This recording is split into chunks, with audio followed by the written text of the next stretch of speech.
É isso aí, meu pessoal. Começamos o nosso De Tudo Um Pouco e eu quero falar o que nós devemos aqui oferecer para Deus. Começa um dia e nós temos que pensar o que nós vamos oferecer para Deus.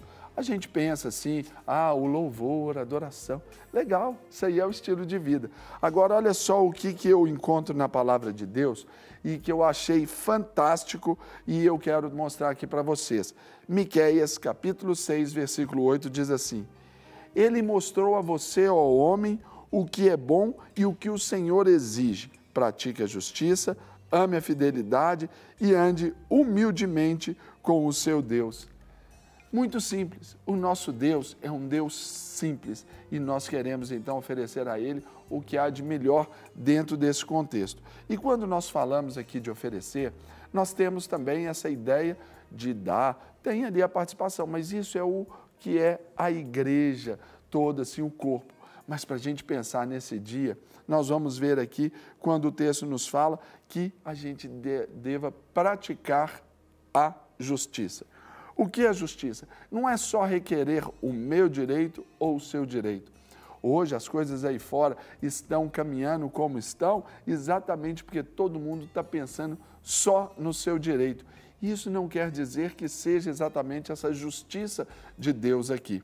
Essa justiça que Deus quer que a gente pratique é exercitar a luta pelo bem do próximo. É cumprir o que a palavra de Deus nos diz lá em Tiago 4,17. Aquele, pois, que sabe fazer o bem e não faz, comete pecado.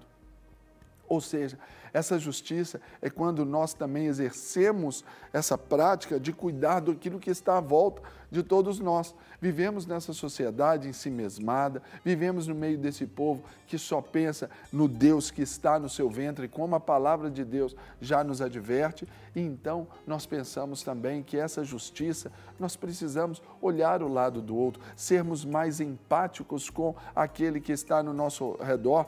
Quando Jesus fala, se você recebe a um desses pequeninos, a mim me recebe. Se você faz o bem a eles, a mim você está fazendo esse bem. Ou seja, é essa justiça que o Senhor quer que a gente faça, porque a gente pregar aquela justiça de direito, ela não nos faz diferentes em nada.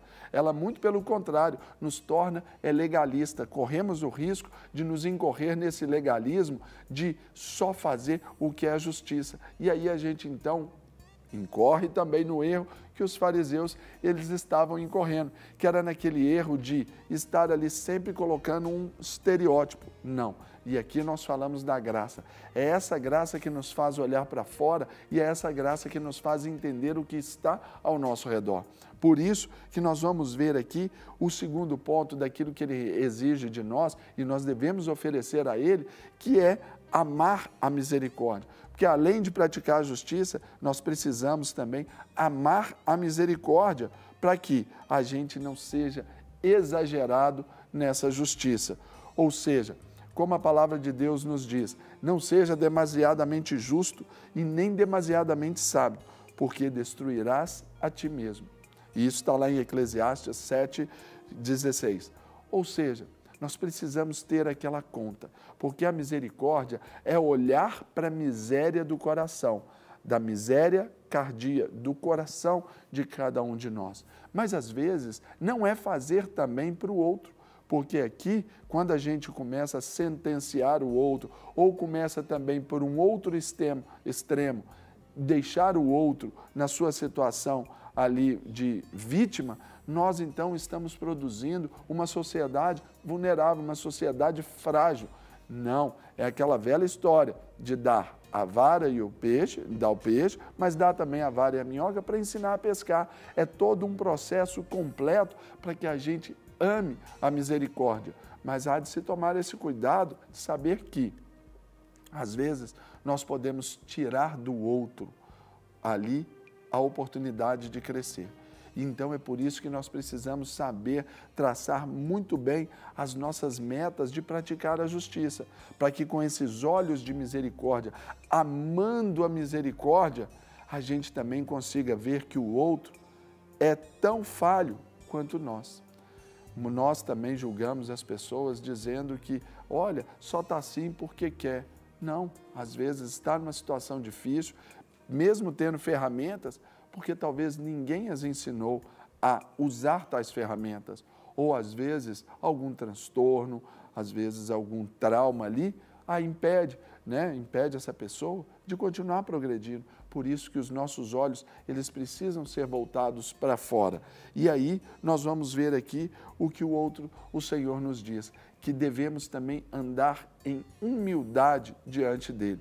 Humildade, além de praticar a justiça, amar a misericórdia, nós precisamos de ver que essa humildade é reconhecer que todos esses atos, eles não nos fazem melhor para as pessoas, nos fazem melhor apenas diante de Deus. É quando nós olhamos para nós, aí sim, diante do secreto. Porque muitas vezes queremos praticar esses atos de justiça, amar esses atos de misericórdia, como se isso fosse tocar a trombeta em nosso favor.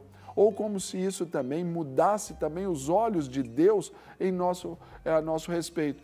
Pode até mudar, mas não adiantaria nada se esse ato de humildade não for ali genuíno do coração, de sermos humildes como nós devemos ser, de sermos ali altruístas, de sabermos que há uma promessa de aqueles que serão humilhados, eles também serão exaltados. Ou seja, nós não vamos deixar pisar no nosso calo assim à toa, Se você sabe tirar, mas a humildade vai nos fazer pensar que nós crescemos para baixo.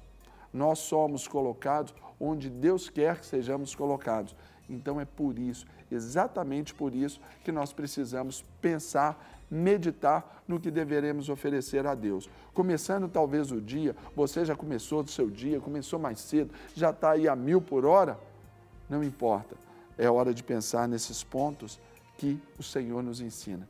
Praticar a humildade, amar a misericórdia e andar diante dele em humildade. Essa humildade é como um homem de Deus disse, humildade é tudo aquilo que a gente, quando pensa que tem, acabamos de perder.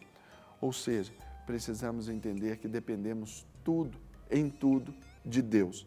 E é por isso que aqui fala, andar em humildade, é essa continuidade de vida.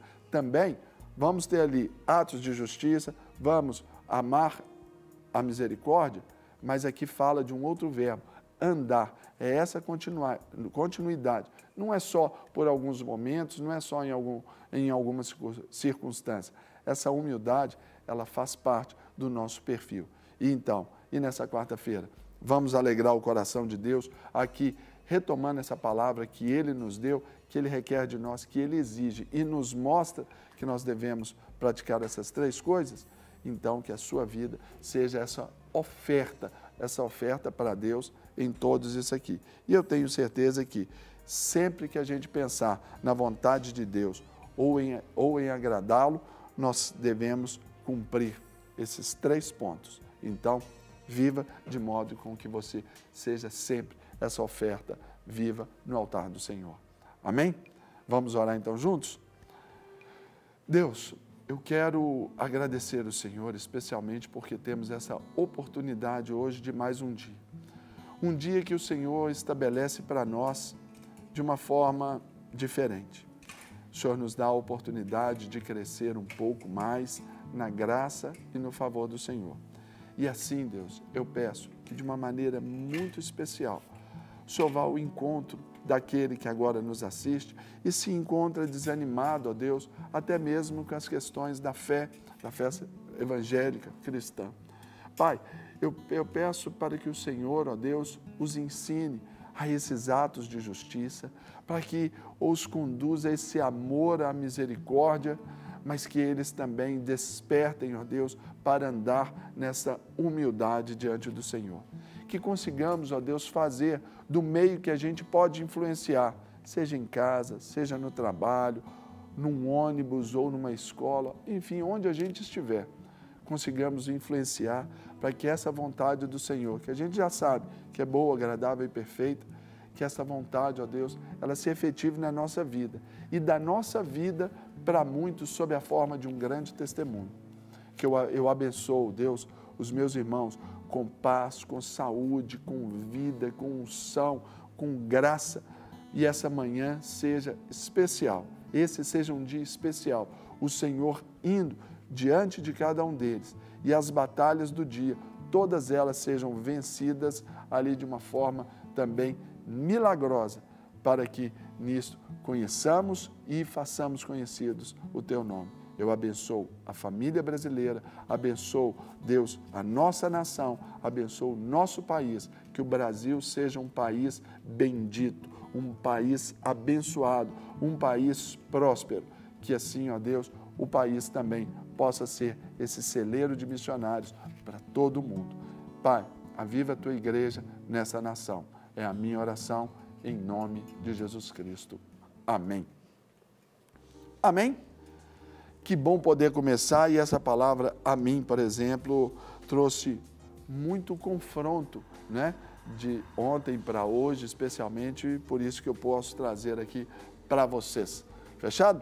Agora, pessoal, olha só, a gente começa o dia falando de vários assuntos aqui no nosso De Tudo Um Pouco.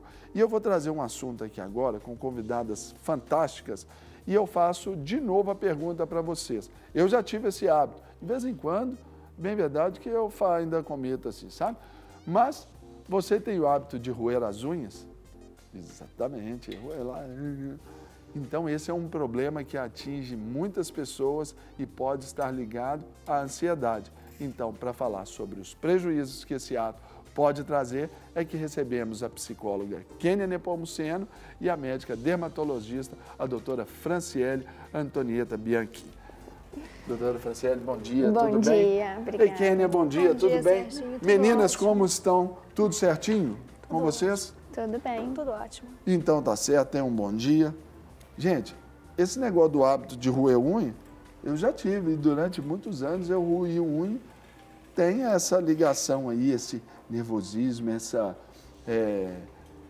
ansiedade, e muita gente coloca isso como aquele hábito também de uma grande tensão, né? Não, até roer as unhas, sempre traz essa comparação. É por aí, que? Exatamente. O hábito de roer as unhas é um grande sinal de ansiedade. É um sinal também que o estado emocional está um pouco abalado. Então, de alguma maneira, essa pessoa ela quer ter uma sensação de alívio.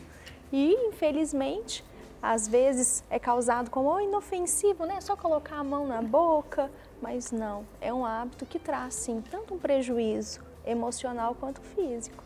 E é basicamente só a evidência, né? Exato. Desse mal. Aí, doutora Franciele, inclusive, quem me falou... até mandar um abraço aqui para o doutor Fábio Gontijo, estive com ele na segunda-feira, aí falou, a doutora Franciele vai lá e tudo. O meu colega é muito querido. Isso. Agora, e sobre a questão, por exemplo, da pele, da unha, conta pra gente um pouco também desta relação causa e efeito do hábito de roer as unhas. Na verdade, esse hábito, então, como a Kênia já falou, né, ele é um sintoma, né, de alguma coisa um pouquinho pior aí, que a gente tem que tratar com certeza, e infelizmente ele vai repercutir negativamente na nossa saúde em vários aspectos, não só na unha propriamente dito, mas como na boca e muitas vezes até no estômago e na saúde dentária. Então tem várias repercussões, né? Quando a gente rói a unha, a gente acaba entrando em contato com uma série de micro-organismos, né, de substâncias patogênicas que se encontram no ambiente e a gente acaba levando essas substâncias para a boca. Então a gente aumenta a chance de infecções da boca, da gengiva, né, as gengivites, as periodontites, todas essas lesões bucais e inclusive lesões infecciosas na própria unha, porque ao morder a unha e principalmente morder a cutícula, né, que muitas vezes está associada, a pessoa não come só a unha, né, ela come as pelinhas ao redor, que são as que protegem realmente a nossa unha, todo o aparato ungueal acaba ficando completamente exposto e aí as bactérias, os vírus e os fungos do ambiente acabam entrando na nossa unha e causando diversas infecções. Então, para a gente mostrar e ilustrar aí ao nosso telespectador, eu gostaria que colocasse ali na tela algumas imagens de unhas roídas. Olha lá. Essa daí é um sintoma bastante comum que a gente vê nos roedores, né? Que é a fragilidade ungueal. A unha acaba ficando constantemente hidratada pela saliva e a saliva tem um pH, uma propriedade diferente da unha. Então acaba fragilizando a unha, deixando ela super quebradiça, né? Com essas estrias transversais, com essas lascas. É uma unha completamente frágil, que não está saudável. Tem alguma outra imagem também para a gente colocar, por favor? Mudar ali. Ali, ó. Ali já tem já o são as repercussões, né? bucais, né? Aquela primeira foto da boca é que a gente consegue ver que realmente o roedor ele acaba tendo maiores infecções de lábio, de cantinhos aqui que a gente chama de queilite, ou até mesmo da gengiva, né? Da boca internamente. Aí a próxima também, para a gente falar. Essa daí é o que a gente chama de paroníquia, que é aquela inflamação bastante dolorosa que acontece quando a gente puxa aquelas pelinhas, né? A gente, às vezes, o trauma é tão intenso que dá esse grau de inflamação e às vezes até com pus, com saída de secreção. E algumas vezes a gente tem que associar antibiótico, ou tópicos, ou orais, né? O paciente tem que tomar antibiótico porque aquela puxadinha de cutícula virou uma infecção mais importante. Uau! Tem mais alguma imagem para a gente ilustrar, pessoal, sobre esse mau hábito? Ali é uma evolução, né? Ali no caso tratou, né? Ali é um case de sucesso. Exatamente. Na verdade, o que a gente quer mostrar é que quando a gente rói a unha, a gente acaba expondo, então, aquele leito ungueal, aquela parte que fica embaixo da unha, e as infecções oportunistas acabam ficando mais fáceis, né, delas acontecerem. Entre elas, os fungos, né? As micoses de unha acabam sendo mais comuns nos pacientes que roem as unhas. Mas é possível tratar, sim, né? Uma vez minimizando o hábito, tratando a infecção corretamente, a unha tende a voltar com o crescimento normal. Leva um tempinho, precisa de uma certa dose de paciência também. Falando só de resultado, né? Agora de processo, a gente vai conversar com a Kênia aqui também. Tem mais uma imagem? Deixa eu ver. Isso. Ali, voltamos para o lado ruim da coisa, né? O lado negro da força, né? Esse daí é aquele trauma bem importante das cutículas, né? Que as pessoas costumam fazer realmente com os dentes. Ali a gente vê sangramento, crosta, bastante machucados. E quando a gente rói essa parte de cima da unha, que é onde fica a matriz ungueal, a gente corre o risco de danificar essa matriz, que é como se fosse a fábrica da unha. E aí, danificando a fábrica que faz a nossa unha, a gente acaba podendo ter repercussões irreversíveis. A gente pode acabar danificando aquela unha permanentemente. E aí é um grande problema, né? Para a mulher, às vezes, fica mais fácil uma solução. Dá para disfarçar, né? Para o homem fica mais complicado. Agora, Kênia, nós vimos ali a evidência desse mau hábito. Agora, quando é startado ali essa condição desse hábito de roer unhas, o que acontece para a pessoa já levar a mão na boca? Tem alguma coisa a ver ainda com a questão da fase oral de uma criança? O processo de roer unhas, ele se inicia basicamente na infância ou na pré-adolescência e se estende para a vida adulta. Casos separados, vou chamar assim, acontece na vida adulta em casos de estresse muito acentuado, a pessoa passando por uma situação muito delicada e ela pode cometer esse hábito de roer as unhas, mas isso inicia sim na infância, por isso que a gente tem que ficar de olho e isso vai ser levado para a vida toda. Agora, o interessante é que as nossas crianças estão cada vez mais ansiosas, então o hábito de roer as unhas tem aumentado muito e é uma patologia. Se ela não for cuidada, se ela tem, por exemplo, por dia, a pessoa já não sabe mais nem quantas vezes ela coloca a mão na boca, já é uma patologia. E isso é de fundo emocional. E aí a psicoterapia e o tratamento auxilia para identificar o que é que está ocasionando essa fuga, né? Vamos chamar assim, de roer as unhas, de colocar a mão na boca. Muitas pessoas, depois de um tempo que elas roem bastante as unhas, quando elas fazem o tratamento, ainda ficam o hábito de colocar as mãos na boca. Às vezes ela não vai roer ou puxar a cutícula, mas ela continua. Então, por isso que o tratamento é muito importante para ensinar como que você agora vai lidar com as suas emoções sem descontar no próprio corpo. Aí eu pergunto para vocês, meninas, assim, rói as unhas, aí pensa assim, quem que eu procuro primeiro? Psicólogo ou dermatologista? Dermatologista ou psicólogo? O ovo ou a galinha? Quem nasceu primeiro? Como é que faz? Acho que é simultâneo, né, Kênia? Acho que é ao mesmo Sim. tempo. Vamos pensar Porque se procurar um, já indica para o outro para um. Exatamente. Vamos imaginar que a pessoa ela está com o físico mais debilitado e a gente tem que pensar na questão estética agora. Né? Se ela tem uma sensação que ela já está com muita dor... Que é um outro bloqueio. Exatamente. Se ela está com muita dor, eu recomendo que se inicie primeiramente o tratamento dermatológico e associando o tratamento psicológico, para que se trate dessa ferida, para que não tenha algo mais grave. Né? Então, o tratamento ele precisa ser unificado. Né? Agora, a válvula de escape primeiro vai ver primeiro. Tá, eu consigo roer, mas eu não estou com nenhuma lesão, então eu posso buscar primeiramente o psicólogo e em seguida um outro profissional. Aí, doutora Franciele, eu penso assim, hoje, por exemplo, algumas pessoas aí colocam assim um band-aid, colocam esparadrapo, colocam pimenta, colocam ali uma bomba ali na ponta do dedo. Isso é válido? Sei que entra um pouco na parte da Kênia, mas, por exemplo, por um aspecto tópico ali da pele, do físico.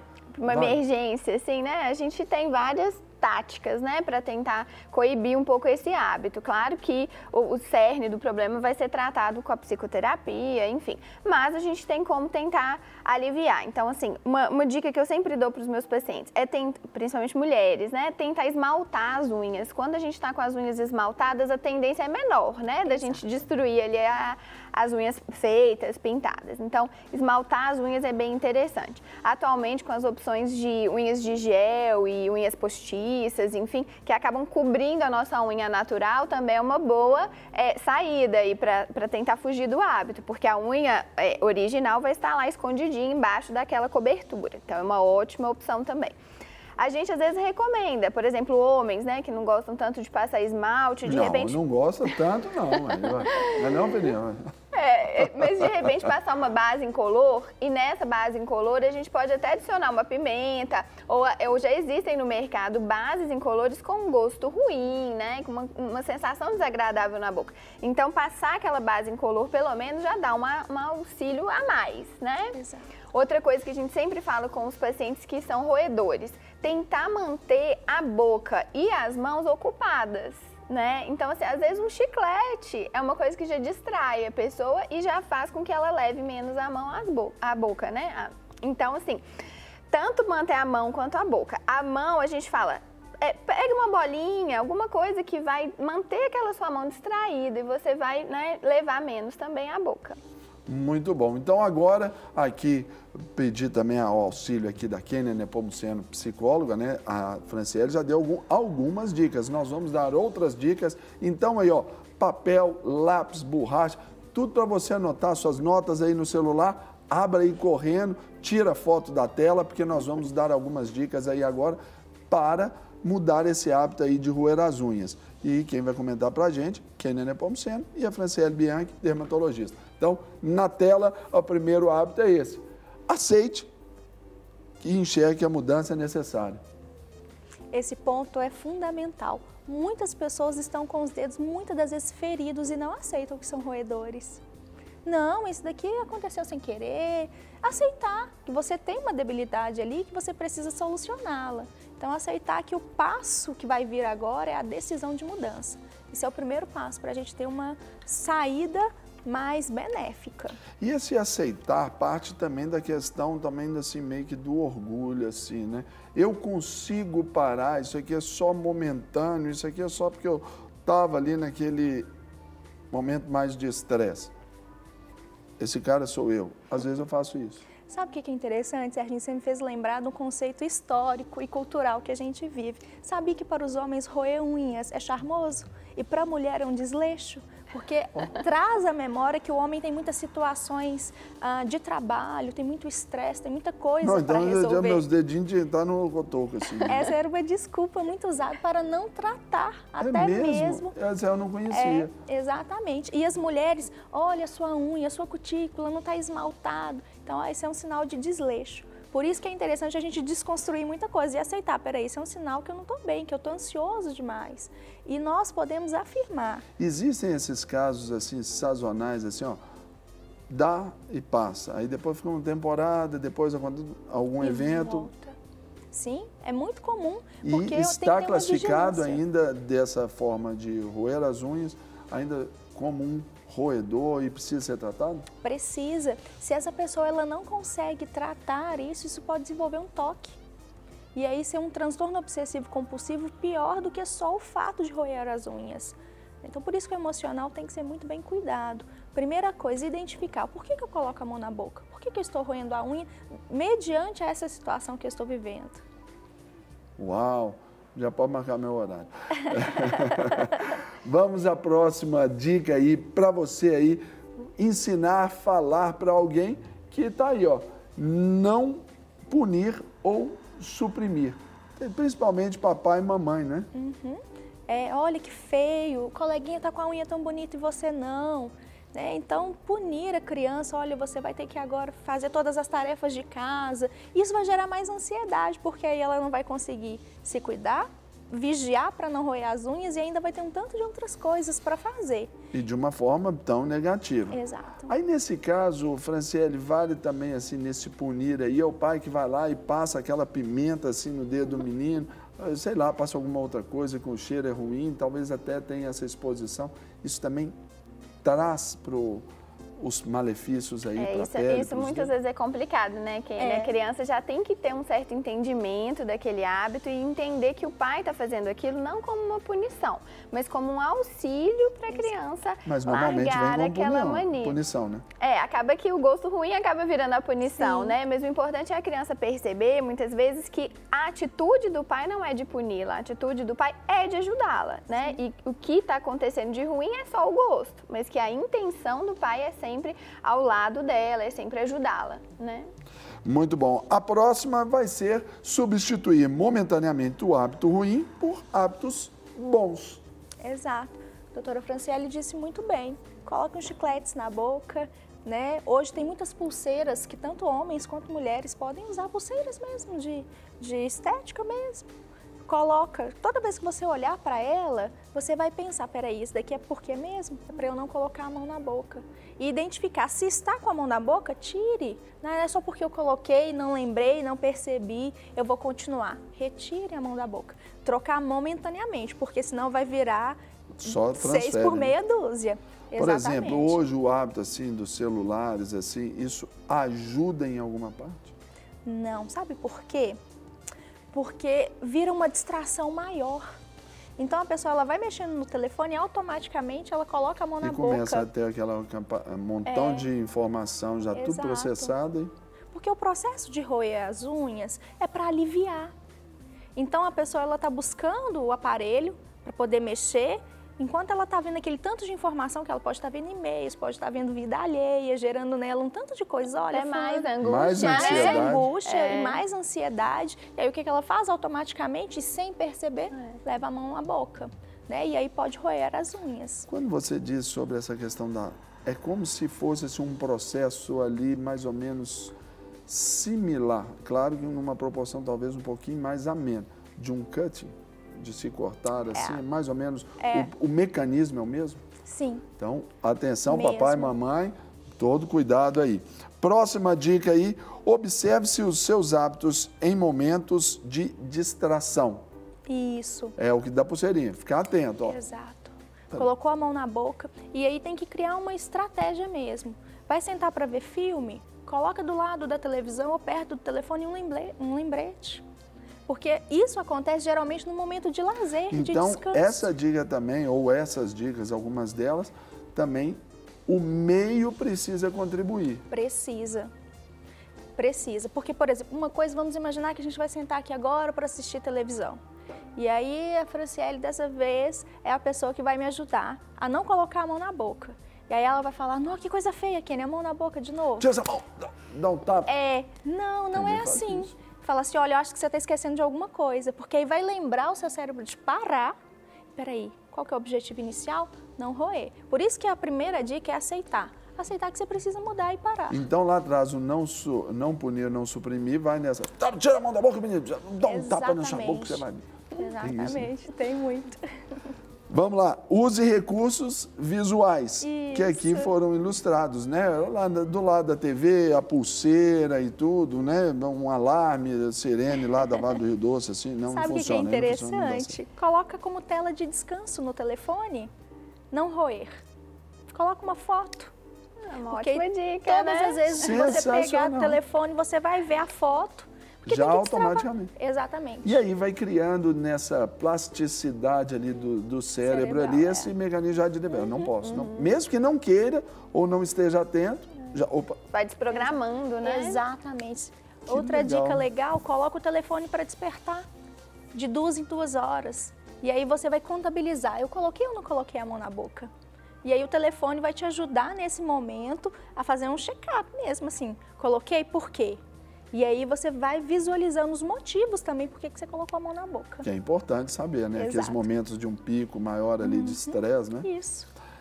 Próxima dica, então, opte por atividades ao ar livre. Exato. Essa dica é fundamental, porque ela vai te fazer entrar em contato com a natureza, com outras pessoas. O ambiente fechado te traz aquele recurso assim, ninguém está me vendo. Então você pode fazer atividades, por exemplo, até dentro da academia, e fazer isso roendo as unhas. Porque ali te traz internamente a falsa sensação de que eu estou protegido aqui. Então as atividades ao ar livre são recomendadas por esse motivo, para você se distrair, eu vou usar esse termo mesmo, com o que está acontecendo ao redor, porque ali você tem um foco, que é a atividade física, e aí você vai se alimentando positivamente. Muito bom. E para a gente fechar aqui, o que nós já falamos, mas é exatamente proposital para frisar para você. Busque ajuda profissional. Isso. Falamos aqui de um psicólogo, né, aqui representado pela Kênia Nepomuceno, e de um dermatologista, no caso aqui da doutora Franciele, que é médica dermatologista. Essa ideia de o pai falar assim, eu não consigo fazer. O pai também ele tem que procurar, o pai e a mãe, eles também têm que procurar, talvez eles mesmos nessa iniciativa, até para ter esse cuidado ou motivar os filhos a caminharem assim sob o cuidado, né? Exato, e descobrir o que está causando isso na criança. Então, se é um fator de estresse, a família vai ter que ajudar, né? E a criança em si, dependendo da idade dela, ela não vai conseguir ressignificar isso. Ela não vai conseguir entender o que está acontecendo com ela, ela só vai ser reativa, ela só vai fazer. Então, a família precisa entender. Sabe, Serginho, a comparação de roer unhas é muito semelhante ao tabagismo. Então, é isso que você disse de assim, hoje a pessoa parou, mas se ela não se cuidar, ela pode voltar. Então, hoje, pela nossa classificação de doenças, pelo CID, é um transtorno mental. Então, não é para desprezar, né? De forma alguma. Não é inofensivo. Doutora Franciele, então, como considerações finais, a sua fala agora. Então, assim, é isso tudo que a gente já falou, né? Que a importância de diagnosticar esse problema na criança, no adolescente ou até mesmo no adulto e tentar abordar da melhor maneira possível. Então, se tiver tendo prejuízos, né, dor de estômago, lesões orais, lesões na boca ou lesões na própria unha, com alterações já da unha, quebras frequentes, machucados e tudo mais, o dermatologista realmente vai poder ajudar e muito. Paralelamente a isso, acho que tem que sempre tentar, né, diagnosticar essa questão da ansiedade por trás, do que está levando essa pessoa a descontar nas próprias mãos, né, na própria saúde, esse incômodo que ela está sentindo. Salve, salve, meu Brasil! Voltamos com o nosso De Tudo Um Pouco depois desse intervalo rapidíssimo que mal deu para eu tomar um café. Então, volta aí para a TV, aí para diante da TV, porque agora nós vamos falar de um assunto muito sério. E eu quero falar com o homem que está nos assistindo, mas também eu quero chamar a atenção das mulheres aí. Chama seu marido, chama aí os seus filhos aí para assistirem esse nosso bate-papo que diz respeito diretamente à saúde do homem, mas também à saúde emocional da família. Não é isso? Então, nós vamos falar sobre a ejaculação precoce, que é um problema que atinge cerca de 40% dos homens, sendo que em 80% desses casos tem uma origem emocional. Então, é sobre isso que nós vamos conversar agora com o psicanalista especialista em disfunções sexuais, Rubens Távora, e também o doutor Vitor Rugani Lage, que é urologista. Vou comentar esses senhores aqui. Como é que vai? Tudo bem? Prazer. Como é que vai? Tudo bem? Tudo jóia. Agora, primeiro, não é um papo só de homem esse, né? Porque diz respeito também muito à saúde, a saúde emocional das mulheres, não é isso? Bom, eu penso sempre que esse é um assunto da relação, né? Homens e mulheres que participam de uma vida afetiva e que também compartilham intercurso sexual. Quer dizer, então, se essa relação não está estabilizada de alguma forma, se ela não está equilibrada e esse encontro sexual faz parte, né, de toda uma harmonia de relacionamento, você pode ter não só a própria disfunção da relação sexual, também como um desequilíbrio familiar, no sentido de que o casal, esse par, passa a ter dificuldades, ainda que veladas, ainda que não colocadas abertamente, mas o desconforto está lá. Agora, Vitor, quando a gente fala também sobre esse contexto, conversávamos aqui um pouquinho antes de voltarmos para o ar, sobre essa questão da pílula mágica. Para o homem procurar o urologista, normalmente é mais pela questão remediativa do que pela questão também preventiva e até educativa, não é? Sim. Essa busca, ela vem das duas maneiras. Tem o paciente que busca conhecimento, autoconhecimento, que é o cara que está disposto a conversar, cabeça mais aberta, e tem o que está sofrendo, às vezes, em silêncio e quer uma solução rápida para voltar, às vezes, à vida que era, né? Sem os sintomas, o que o aflige. Vamos sair dessa situação. E, muitas vezes, não muito aberto a trabalhar a questão como ela deve ser trabalhada. Porque é muito difícil a gente solucionar, em alguns casos, até possível, mas não o mais comum. Igual já levantamos aí as estatísticas, né? Não são tão exatas, porque existe sim muita sombra, tanto no número diagnóstico, ou a prevalência, né? O número real de ejaculação precoce, porque é uma situação que não é completamente reportada. Então, até nos nossos dados científicos, não existe sim uma certeza exata sobre esses números, mas sabemos que gira assim, em torno desses 40% até 40% de prevalência. E as causas tratáveis, curáveis, rápidas, não são a maioria, né? Existem algumas causas tratáveis, mas a maior parte dos pacientes vai passar por algum problema de ansiedade, algum problema psicológico, algum estresse, em que tem de ser trabalhado junto com a medicação que temos disponível, mas vai passar também pela terapia. Aí, Rubens, eu volto essa bola aqui para você, quando a gente pensa assim, vimos aí nas rádios, propagandas, televisões, internet, ali sempre falando assim, prometendo aquelas receitas mágicas. Esse é um grande problema também, quando fala sobre... pensa-se numa pílula mágica e pronto, tomou, resolveu, está tudo certo, o cara está lá bombando geral. Mas quando fala também da psicoterapia, fala dessas causas que tem esse fundo emocional, que já requer um tratamento um pouco mais alongado, existe também um êxodo dessa procura? Sem dúvida, Serginho. Eu acho que é uma implicação muito comum.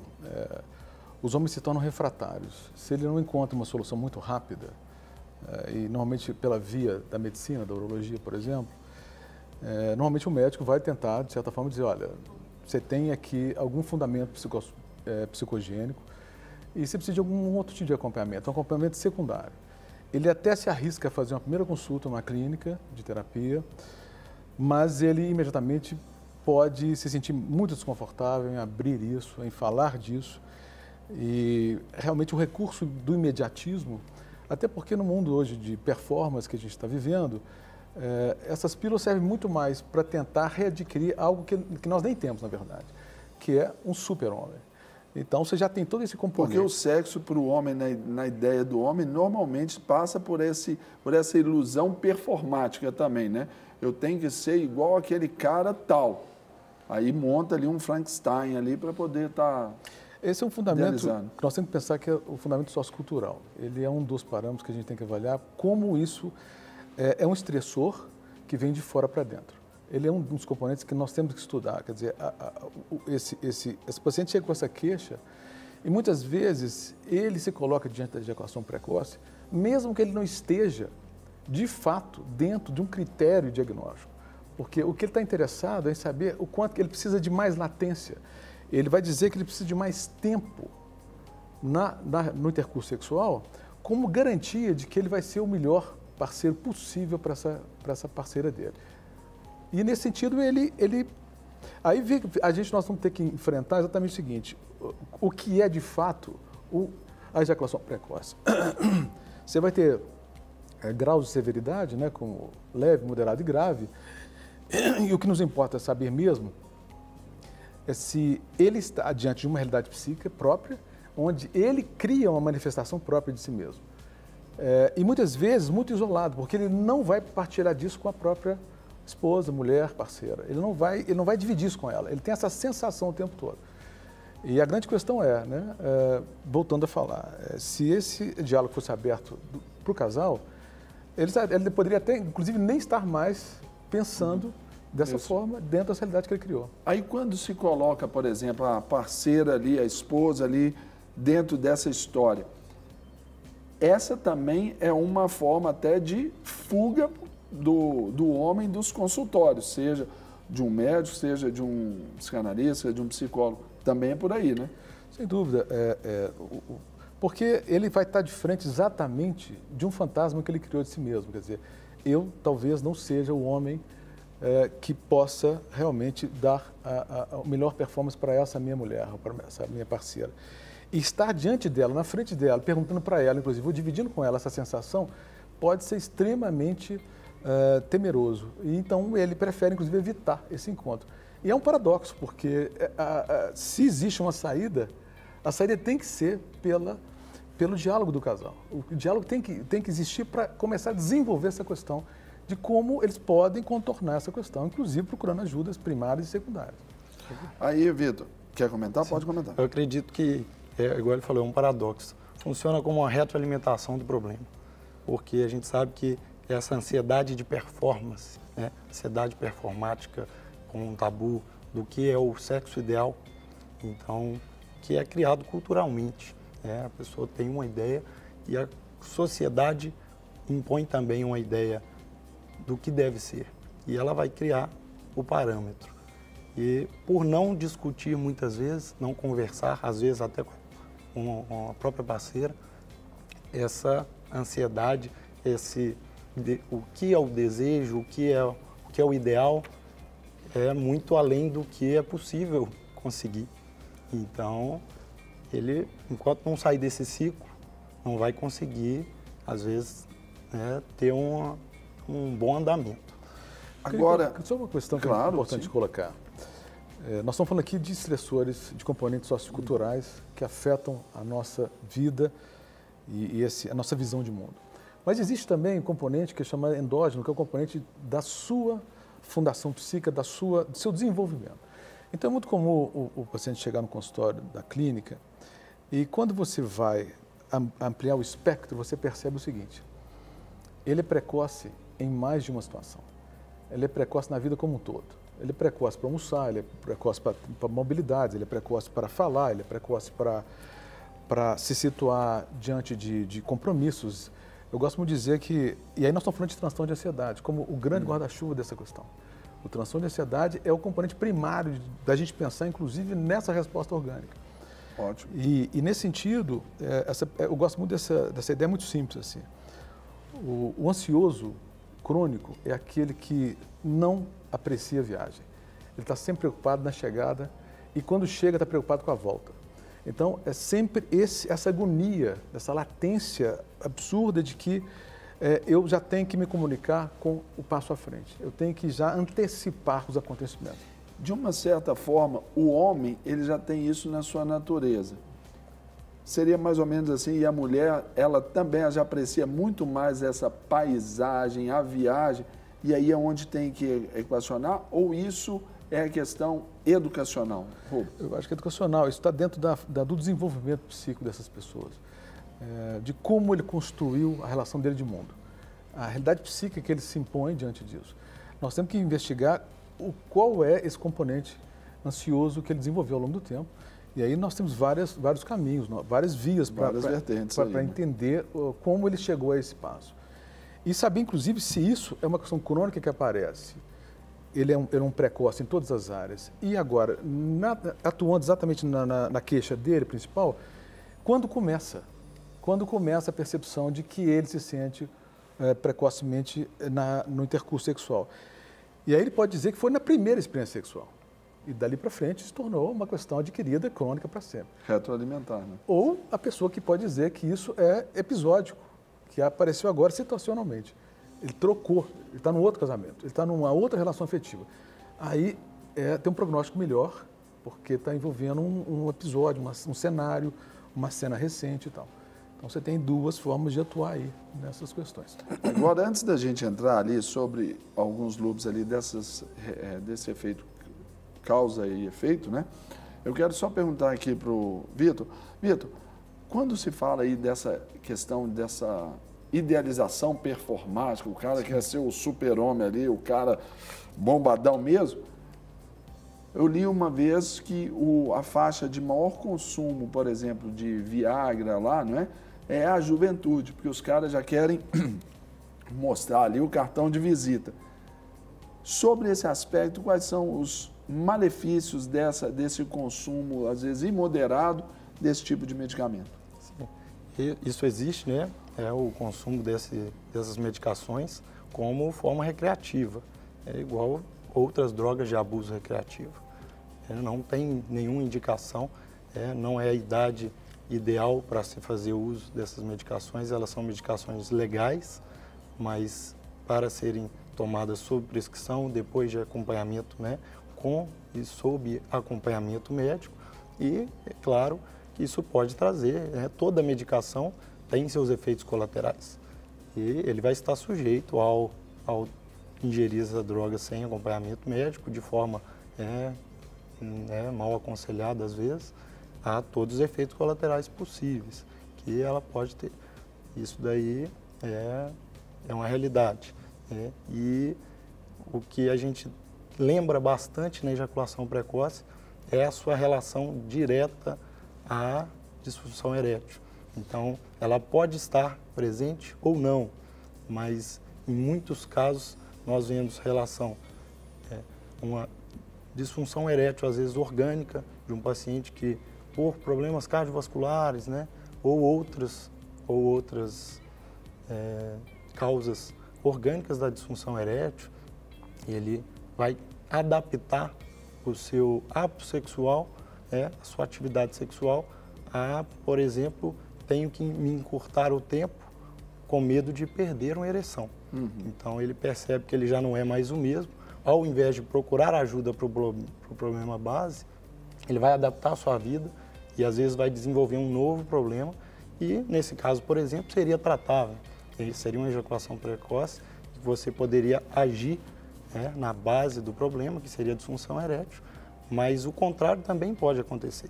Por exemplo, um paciente jovem ansioso está tendo episódio de ejaculação precoce, isso vai causar um transtorno tão grande para ele, às vezes não só na situação sozinho, mas a dois, um problema sexual a dois, e isso começa a refletir na função erétil, porque também pode ser causada, pode ser mediada por fatores psicogênicos. Aí é o fundo emocional e o fundo Exatamente. orgânico. Tem uma questão, rapidinho, posso colocar? Pode falar, mas só para ilustrar o pessoal de casa, que dentro dessas causas e efeitos aí da ejaculação precoce, a gente esbarra nesse primeiro ponto, aqui abordado já pelo Vitor, né, o médico urologista, que é a disfunção erétil.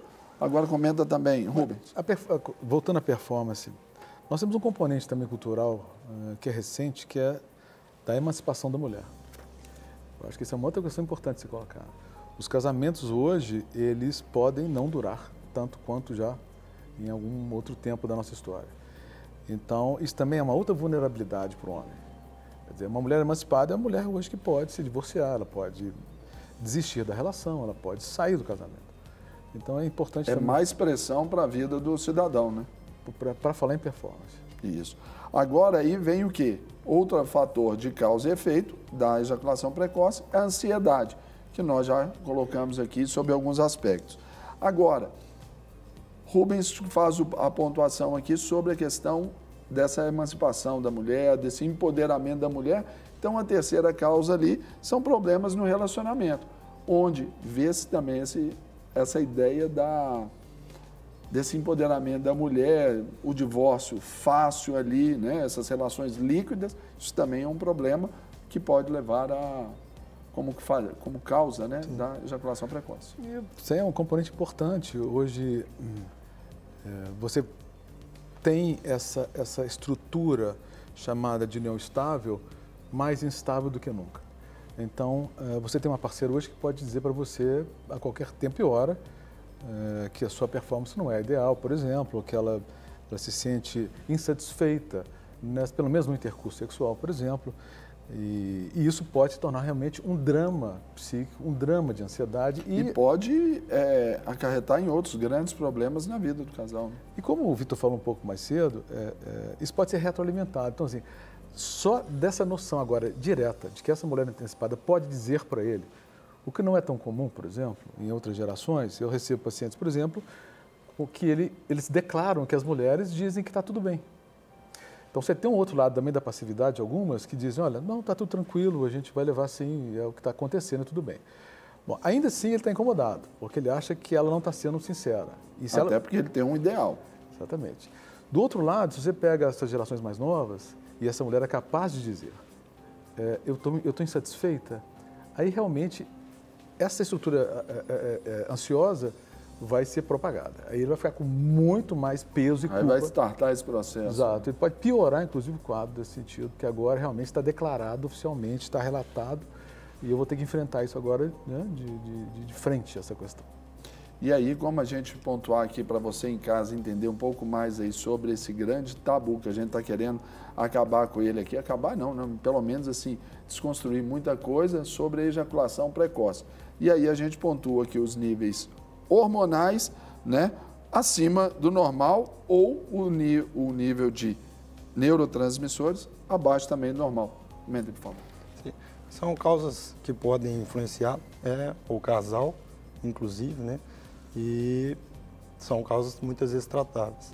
Então, distúrbios, né, da tireoide, então hormônios tireoidianos acima do normal no homem, não são causas comuns do paciente que chega apenas com essa queixa no consultório, mas nos pacientes que têm um hipertireoidismo e estão com a queixa de ejaculação precoce, ao tratar o hipertireoidismo, praticamente vão resolver seu problema. Um número baixo vai manter essa questão, porque é um sintoma presente. Apesar de não ser o mais comum, são causas mais raras de aparecer como tratáveis, mas são possíveis. E lembrar também que outros distúrbios hormonais podem indiretamente atrapalhar a relação do casal. Então, um paciente que tenha um baixo desejo sexual por uma baixa de testosterona, isso pode influenciar negativamente a relação, isso pode querer com que ele abrevie. Uma mulher que tem algum problema, dor à relação ou qualquer outro distúrbio à relação que não tenha sido trabalhado com o seu ginecologista, isso pode refletir na performance do parceiro, porque ele pode querer abreviar para não causar o desconforto que ela relata ou que ela demonstra, e às vezes ela pode ter causas tratáveis até ginecológicas. Então lembrar que essa relação que pode levar o problema na parte sexual, ela nem sempre vem só da relação psicológica, né? Ela pode ser orgânica das duas partes também. Isso tudo tem que ser trabalhado e questionado. E só realmente com o questionamento, com o levantamento de toda essa história, todos os dados, tudo que acontece, que consegue se realmente investigar, é uma investigação minuciosa para achar um problema que nem sempre é fácil de achar a causa, por causa da característica que nós estamos vendo aí. Aqui trabalhamos. Sim. Vamos lá também falar sobre a atividade anormal do sistema ejaculatório. Sim. Comenta isso pra gente.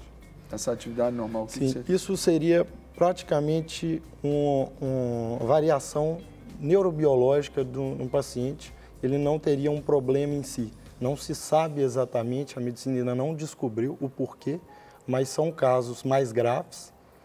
O paciente que apresenta esse tipo de distúrbio, ele provavelmente nunca vai ter uma ejaculação, ele fala assim, nunca vai ter o relato de que teve em algum tempo da sua vida alguma ejaculação no tempo fora do tempo mínimo de latência.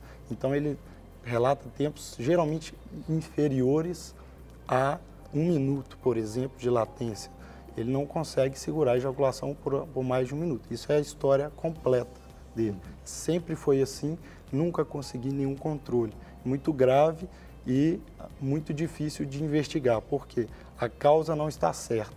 E pode ser simplesmente variações sensoriais, né, de estimulação e excitação do reflexo ejaculatório natural dele. Então, são tratáveis, a gente consegue ajudar com medicação, porém, seria uma causa não curável, mas sim tratável, manejável. Agora a gente fala aí também inflamação ou infecção na próstata e na uretra, né? Sim. Aí, claro, procuram-se o médico. Então, Rubens, para a gente aqui ter como considerações finais aqui, eu gostaria que você falasse aí para o nosso público aí sobre esse mal que atinge aí quase a metade da população masculina aí. Comenta pra gente. Bom, eu fico pensando que essa queixa já está dentro de uma latência de cada indivíduo, de cada homem. Se você está pensando em resolver essa questão de uma forma indireta, eu acho que seria melhor, talvez, procurar aconselhamentos, realmente procurar um urologista como primeira atenção, numa segunda atenção também, fazer uma consulta dentro de uma clínica terapêutica, para entender exatamente a sua queixa, localizá-la nesse espaço psíquico, entender como você pode trabalhar essa questão. Existem vários encaminhamentos que são realmente de ótimo prognóstico. A clínica terapêutica vai ficar muito focado em transtornos de ansiedade, entender essa história desse paciente, como que ele se situa no mundo, como ele desenvolveu essa precocidade, muitas vezes, como já foi falado, de forma ampliada, e focar na ansiedade inicialmente, desenvolver também essa experiência da relação com o outro, como é que essa alteridade pode ou não estar colocada como um encontro ainda que traz insegurança. Eu acho que tem várias acomodações a serem feitas, e eu prefiro dizer que melhor com algum tipo de acolhimento do que sem ele. E penso que o diálogo entre os casais é fundamental para estabelecer um nível de aproximação por um bom enfrentamento. Eu acho que os casais merecem um plano melhor de vida sexual.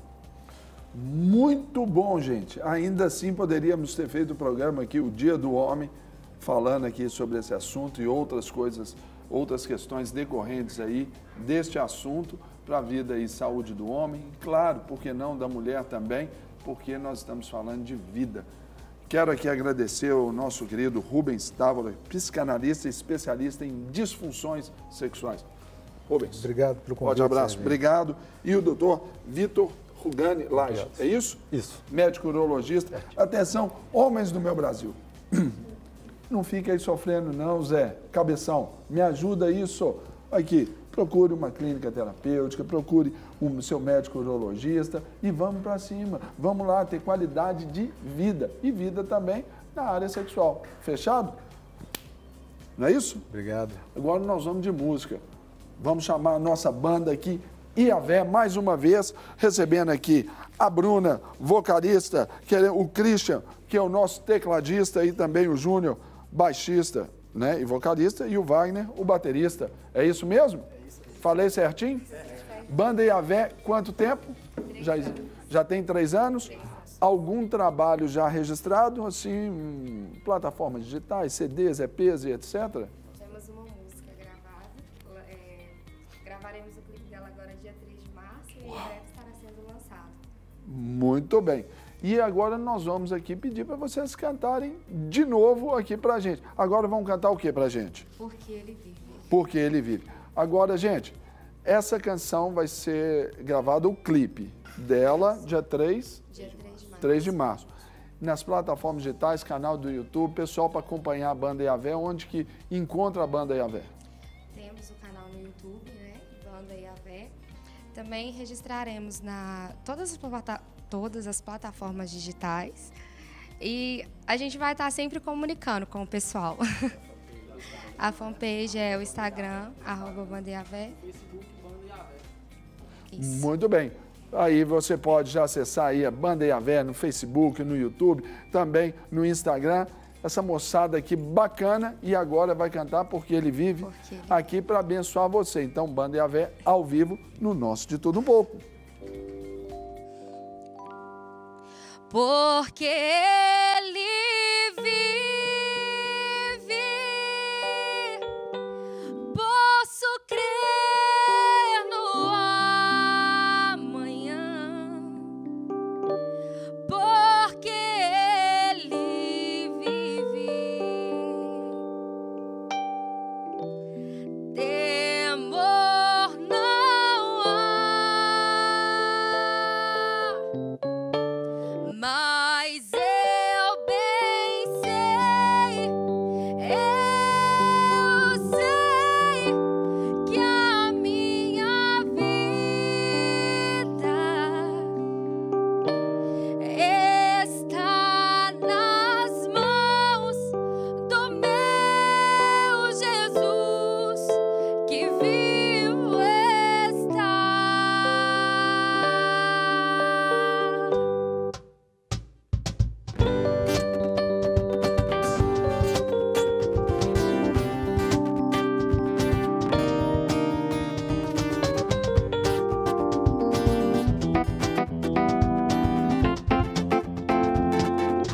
Deus enviou seu Filho amado para morrer em meu lugar. Na cruz sofreu por meus pecados, mas ressurgiu e vivo com o Pai está. Porque Ele vive, posso crer no amanhã, porque Ele vive, temor não há. Mas eu bem sei que a minha vida está nas mãos do meu Jesus, que vivo está. E quando enfim chegar a hora em que a morte enfrentarei, sem medo então terei vitória, verei a glória ao meu Jesus, que vivo está, porque Ele vive. Uau! De volta mais uma vez aqui para o nosso terceiro bloco de Tudo Um Pouco e nós vamos falar sobre din-din, sobre a economia do nosso país e mesmo com essa melhora do cenário econômico ao longo dos últimos meses, os consumidores belo-horizontinos terminaram 2018 mais inadimplentes. Então é sobre isso que nós vamos conversar agora com a economista da CDL, Câmara dos Dirigentes Lojistas de Belo Horizonte, Ana Paula Bastos. Ana Paula, prazer tê-la aqui conosco, recebê-la no nosso programa e falar desse assunto chato, né? Que insiste ainda estar nos nossos noticiários das TVs, essa taxa de inadimplência que cresce. Temos que mudar esse quadro, não temos? Primeiramente, é um prazer estar aqui com você novamente. A honra é nossa. Agora, tem que reverter esse quadro, sim. Por quê? Já diminuiu esse crescimento, mas ele vem ao longo desde 2014, ele vem numa onda crescente, porque foi a crise econômica, então a taxa de desemprego elevada. Então, agora, nesse momento, ele teve um leve crescimento, que isso é bom, mas foi muito incidente do não pagamento do funcionalismo público. Então isso impactou em dezembro, porque dezembro, geralmente, ele cai. Porque entrada de capital extra na economia, via 13º salário, muitas restituições de imposto de renda. Então, isso dá um fôlego para os consumidores pagarem suas dívidas e voltar a consumir, principalmente no Natal, ou ter uma reserva financeira para janeiro. O não pagamento desse funcionalismo ocasionou teve um grande impacto nessa inadimplência. Atropelamento nas contas ali mesmo do funcionalismo público e é uma fatia extremamente considerável aí de consumidores dentro do mercado, né? Principalmente numa capital como a nossa, né? Com certeza, né? Em torno de 20% dos empregados dentro da cidade de Belo Horizonte. Então, o que acontece? Eles vêm durante todo o ano com parcelamento de salário, atraso no salário, então eles já estão impactados por essa inadimplência. E isso afeta diretamente o comércio em si. Com certeza. Aí, no final do ano, só refletiu na taxa de inadimplência, porque é quando tem esse respiro, né, que é do 13º. Né? Sim, mas o crescimento do comércio poderia ter sido maior. Nós fechamos o ano no comércio com um crescimento de 2,5% em relação ao ano passado. Foi um excelente crescimento, tendo em vista que nós tivemos, 3 anos consecutivos de queda e nós viemos uma base de comparação que 2017 foi melhor um pouco que 2016. Mas, mesmo assim, poderia ter sido maior. Mas já iniciou a nossa recuperação econômica, principalmente do comércio. Aí, quando a gente fala, por exemplo, dessa taxa de inadimplência que veio caindo, né, de algum tempo para cá, também fundamentada naquelas liberações feitas pelo governo federal de contas inativas de FGTS, PIS que estavam lá acumulados. Isso também representou essa ajuda. Mas, pontualmente, para Belo Horizonte, o que efetivou esse aumento nessa taxa, fora dessa questão do funcionalismo público com seus salários ali atrasados, 13º não pago, há algum outro fator a se destacar para esse crescimento também, Ana Paula?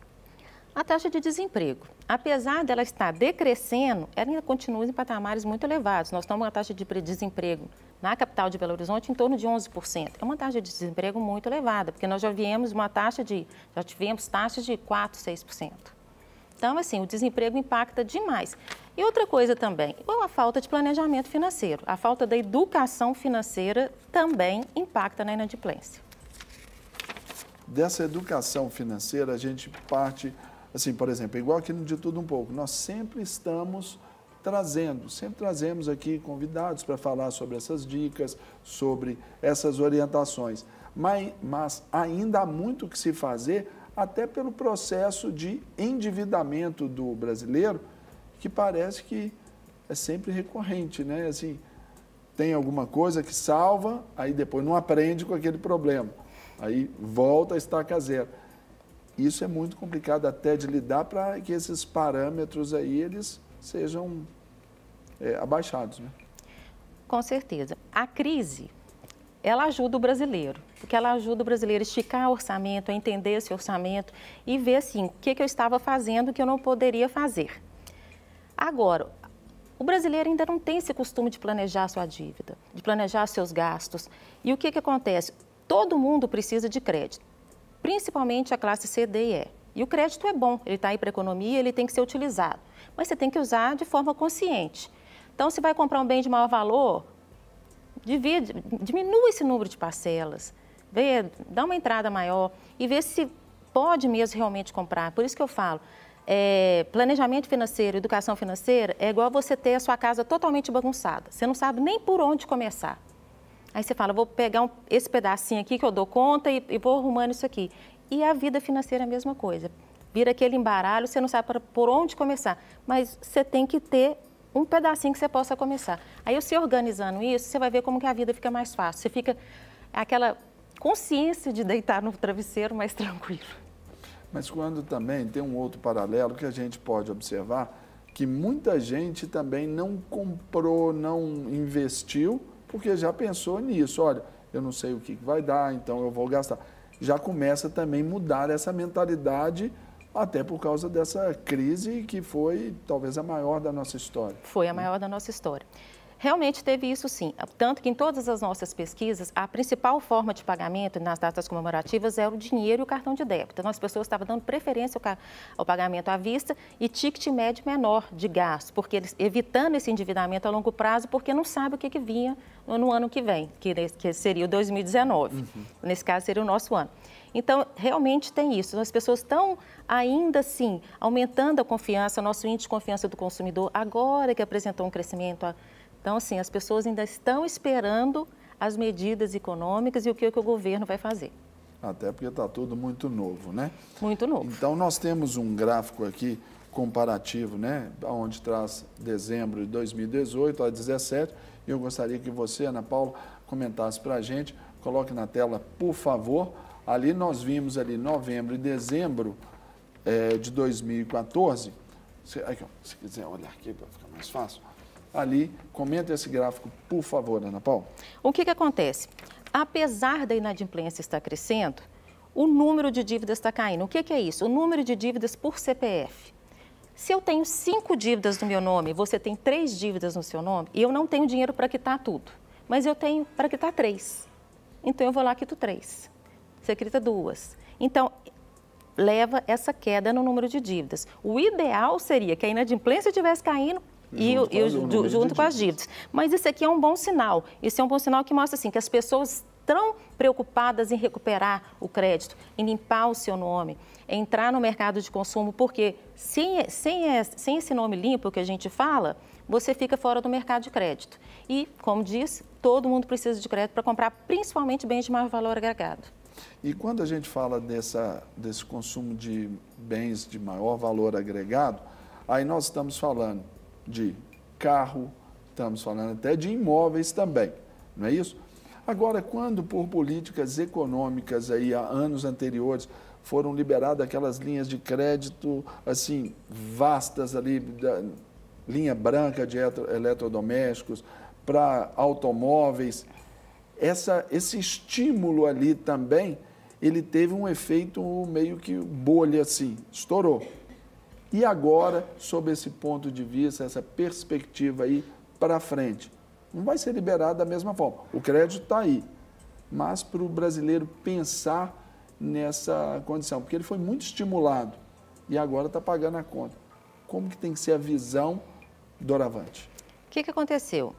Foi importante essa expansão do crédito mesmo naquele momento para a população até inserir em bancos, bancarizar. Então, só que demorou muito tempo. Então, se basear um crescimento econômico em cima de consumo, a certeza é que vai virar uma bolha que não vai ser de longo prazo. E foi o que aconteceu. E o que agora que nós vemos é o seguinte, as pessoas, a classe C e D, elas tiveram acesso ao crédito. Elas compraram bens que antes elas não poderiam comprar, que tinha aquela demanda reprimida. Então, por isso que todo mundo comprou e todo mundo se endividou. E não tinha o que eu falo principalmente, a educação financeira, o planejamento financeiro. Tem gente que teve o primeiro cartão de crédito. Então, o que acontece? Você vai pagar no cartão de crédito, você acha lindo se você não vê o dinheiro sair do seu bolso.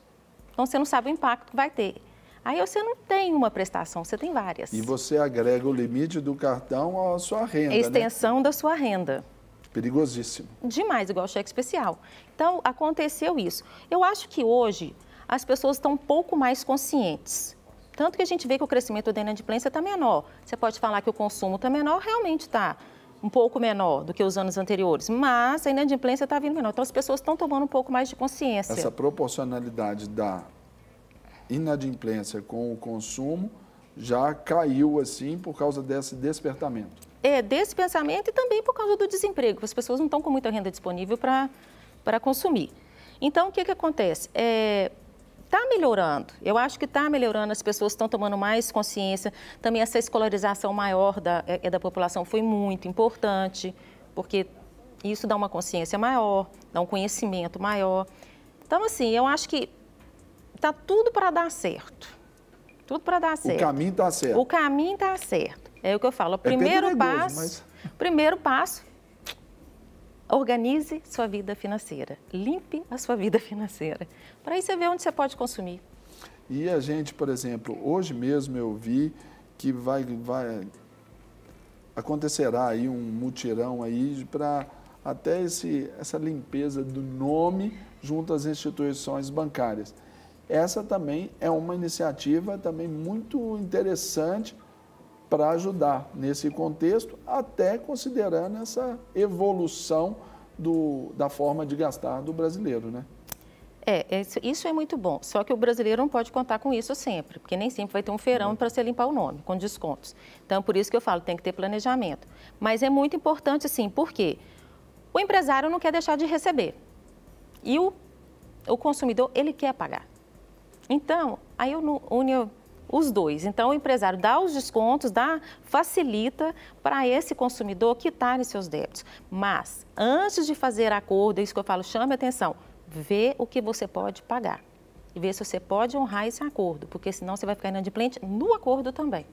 E aí isso pode ter outras consequências até futuras, para não ter outros benefícios, né? Outros descontos e incorrer nesses privilégios aí. Justamente. Agora, Ana, para a gente dar aqui os rumos finais ao nosso bom bate-papo aqui, nessa câmera aqui, deixe seu recadinho, especialmente para o Belo Horizontino, né? Só uma pergunta rápida. Quando a gente está falando aqui, falamos de Belo Horizonte. Belo Horizonte, ele tem esse aferidor assim que mostra o cenário nacional, ou estamos melhor ou um pouquinho pior do que as demais cidades do nosso país, as capitais pelo menos? Não, a gente está melhor em relação a algumas cidades, que é Rio de Janeiro, Rio Grande do Norte, Mato Grosso, porque lá nós realmente está muito ruim. A economia, por causa do Estado, está quebrado. Sim. Nós estamos com o Estado altamente deficitário, mas ainda não estamos conseguindo equilibrar um pouquinho. Agora, com a entrada desse novo governador, vamos ver o que pode fazer, se vai arrumar a casa, vai diminuir esse déficit público. E com a reforma da Previdência. Então, assim, nós estamos melhores, mas não comparado a São Paulo, que teve um crescimento, alguns estados do Sul. Então, assim, nós estamos melhorando, ainda somos a terceira economia do país. Ainda somos. Ótimo. Então, deixe as suas considerações finais aos belo-horizontinos e brasileiros que nos assistem agora. Primeira coisa, organize a sua vida financeira. Vê quanto que você ganha e quanto que você tem de despesa. O que você ganha é aquele líquido, não é o orçamento bruto, não, o seu salário bruto, é aquele salário líquido. Aí, você arrumando isso, você vê onde você pode economizar, onde você pode vir a gastar. E organizando isso, planeje as suas compras. Se for comprar um bem de maior valor, diminua o número de parcelas, dê uma entrada maior.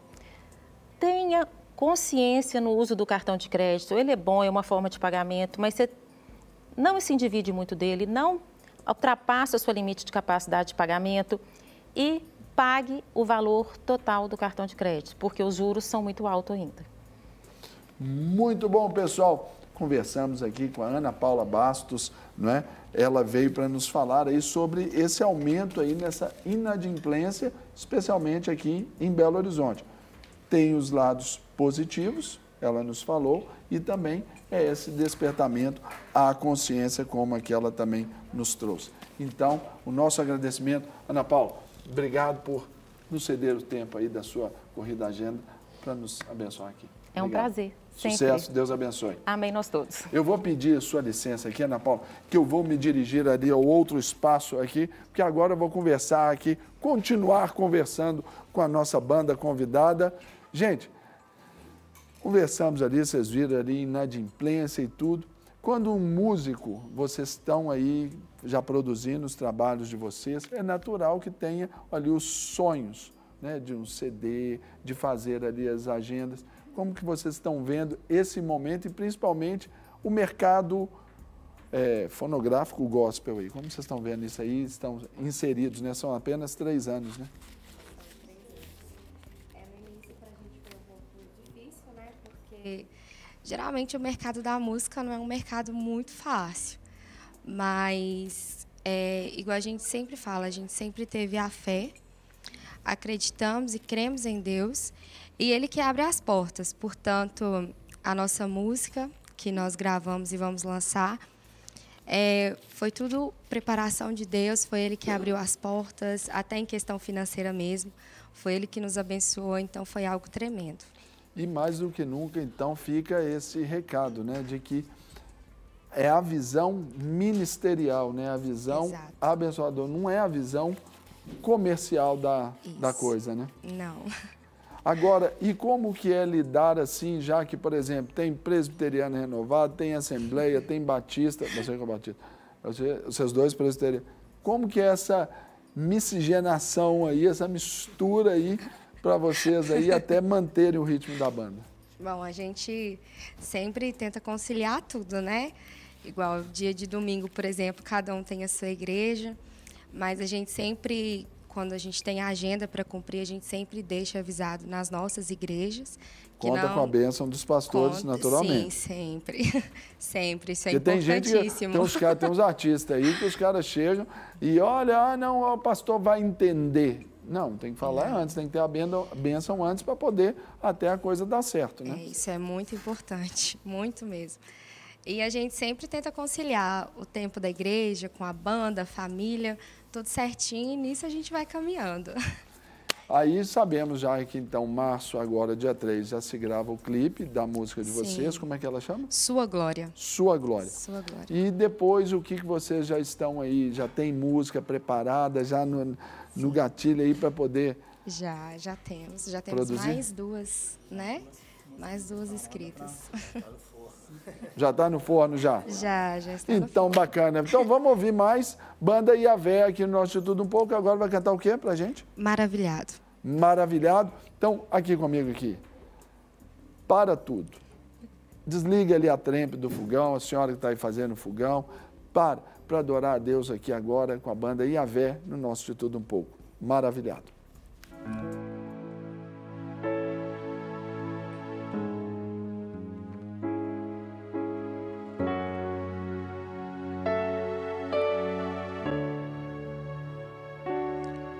Tu reinas no trono do céu, a criação se prostra aos teus pés. Tu reinas vestido de glória, os anjos te adoram aos teus pés. Para sempre governará, teu reino não passará. Ó Santo Deus, fico maravilhado. Tu és muito mais do que eu possa expressar. Ó Santo Deus, quebra o vaso de alabastro. Sob o Deus que sabe me maravilhar. Tu és totalmente amável, tesouro desejável que eu procuro.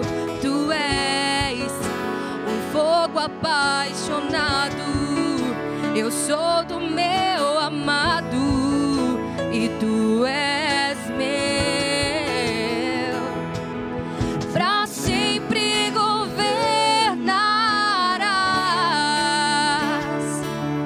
teu reino não passará. Ó Santo Deus, fico maravilhado. Tu és muito mais do que eu possa expressar. Ó Santo Deus, quebra o vaso de alabastro. Sob o Deus que sabe me maravilhar.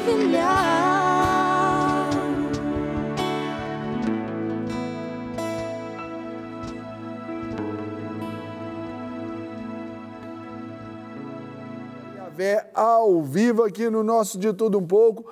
Pessoal de casa, que bênção poder aqui abençoar vocês nessa manhã. Já chegamos ao final do nosso programa. Hoje eu estive sozinho, Carol Malta teve que resolver alguma... Carol, acho que... Querida Grazi Faria, muito bom dia, tudo bem? Vamos chamar. Bom dia. A Carol Malta foi em Brasília para resolver aqueles imbrólios ali do presidente Bolsonaro com ministros e tudo. Você sabe? Eu estou achando que sim. Pois é, eu estou achando que Carol Malta foi resolver isso lá, botar termo naquela bagunça lá, não é só? Então, aqui, depois da gente ter ouvido a nossa querida Grazi Faria, nossa diretora, eu quero aqui agradecer você, querido telespectador, que caminhou conosco nessa manhã. Crescemos demais com o programa, especialmente preparado aqui para que você fosse abençoado, fosse educado e tivesse aí a sua visão de vida bem ampliada. Agradeço aqui aos nossos parceiros e especialmente agradeço a Drogaria Farmaélia, tradição em vender barato e segurança. Medicamento é com Drogaria Farmaélia. Você pode aqui acessar aqui, ligar para lá, fazer a sua encomenda, entregam na sua casa. E eu agradeço também ao Terges Martins da Barbearia Oficial, lugar ali para você dar aquele cuidado ali, aquele talento no homem aí, Barbearia Oficial ali na Pampulha, região do Santa Amélia, lugar muito bacana, ambiente acolhedor, exatamente para abençoar o homem. Convite para acessar as minhas redes sociais, @SerginhoPR, e também acessar as redes sociais, ali os canais, para você interagir com a banda Iavé. Pessoal, obrigado pela presença aí aqui no nosso De Tudo Um Pouco. E vocês pensam que vocês vão embora assim sem trabalhar mais? Não, trouxemos aqui para vocês nos abençoarem. E nós queremos encerrar o programa com vocês aqui, mais uma vez, pessoal aqui nas redes sociais, mandando um abraço. Cantam o que agora para a gente encerrar o programa? A nossa música. Sua Glória. Nossa música, Sua Glória. Viu? Sua Glória, eu lembrei. Viu só? Então, gente, para encerrar aqui, Banda Iavé, marcando o encontro amanhã com você às 9h30, e eles cantam agora Sua Glória, de autoria própria.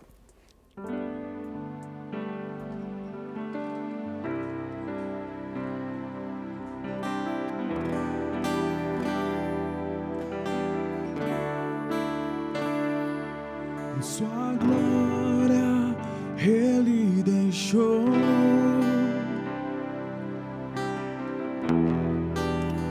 veio ao mundo como homem, sofreu por mim, morreu por mim, salvou-me, doou o seu sangue.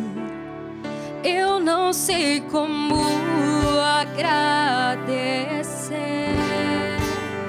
tudo que fizestes por mim.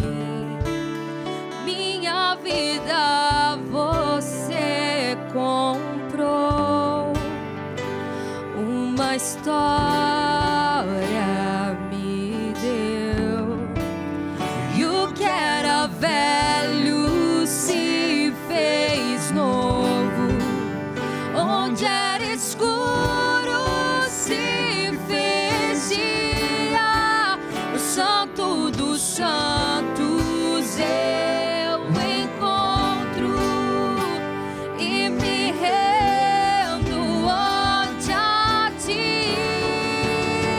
Eu me prostro aos teus pés, eu me curvo por tua glória, eu me rasgo por inteiro, renuncio a minha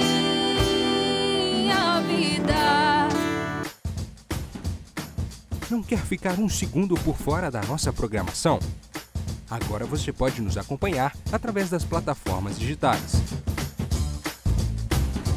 Não perca tempo, acesse, curta e siga-nos. Fique por dentro de tudo o que acontece por aqui. Rede Super, inspirando você.